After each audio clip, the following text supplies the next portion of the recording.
Hello বন্ধুরা, আশা করি সবাই ভালো আছেন। আর আপনারা দেখছেন my channel talk of cinema. আর আমি এখন কথা বলবো দি গ্রেট ফ্লাড মুভিটা নিয়ে। তো চলুন কথা বলা যাক। তো প্রথমে আমি ভাবছিলাম যে মুভিটা একটা ডিজাস্টার ইস্যু নিয়ে হয়তো বা হবে, কিন্তু না।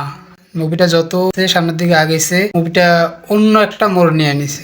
যেমন এআই জেনারেটেড কিছু বিষয় মুভিটার মধ্যে আছে। তো ফার্স্ট হাফ আপনাকে পুরোপুরি এঙ্গেজ করে রাখে, কিন্তু ফার্স্ট হাফ শেষ হওয়ার পর থেকে পরে আবার যখন সেকেন্ড হাফটা যখন শুরু হয়, আবার সেই ফার্স্ট হাফের শুরু থেকে শুরু, আপনার মাথা হঠাৎ করে চক্কর দেবে, আসলে এটা কি হইতেছে। আমি বিশ্বাস করবেন না, এই মুভিটা ফার্স্ট হাফের শুরু থেকে না হলেও 3বার প্লে করে আবার দেখছি।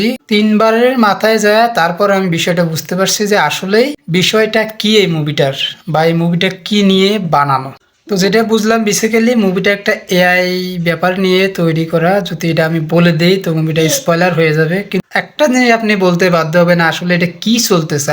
এক কথায় মুভিটা দেখার সময় আপনার মাথা যে মন মানসিকতা নিয়ে আপনি মুভিটা দেখতে যাবেন, কিন্তু মুভিটা শেষ করার পরে আপনাকে না হলেও তো 10 মিনিট মাথাটা হ্যাং হয়ে থাকবে যে আসলে এটা আমি কি দেখলাম বা কি মনে করে দেখতে গেছিলাম। মুভির মধ্যে দেখার শুধু একটাই বিষয় যে আসলে ব্যাপারটা কি, এটাই আপনার মাথার মধ্যে চলবে, আসলে ব্যাপারটা কি। এতদিন আপনারা হয়তো বা মুভি দেখছেন যে আসলে গল্পটা কি, কিন্তু এই মুভির ক্ষেত্রে সেটা না। এই মুভির ক্ষেত্রে আপনার মাথায় শুধু একটা জিনিসই চলবে, সেটা হচ্ছে আসলে ব্যাপারটা কি, আপনার মাথায় কাজ করবে না। সো এটা নিয়ে আর বেশি কিছু বলতে চাই না। আশা করি সবাই ভালো থাকবেন, দেখা হবে পরবর্তী কোনো ভিডিওতে। তো যারা নতুন প্লিজ চ্যানেলটা সাবস্ক্রাইব করে দেবেন, ভিডিওটা ভালো লাগলে লাইক করে দেবেন, আর কারা কারা মুভিটা দেখছেন আপনাদের কাছে কেমন লাগছে সেটাও কমেন্টে জানিয়ে দেবেন। দেন বাই।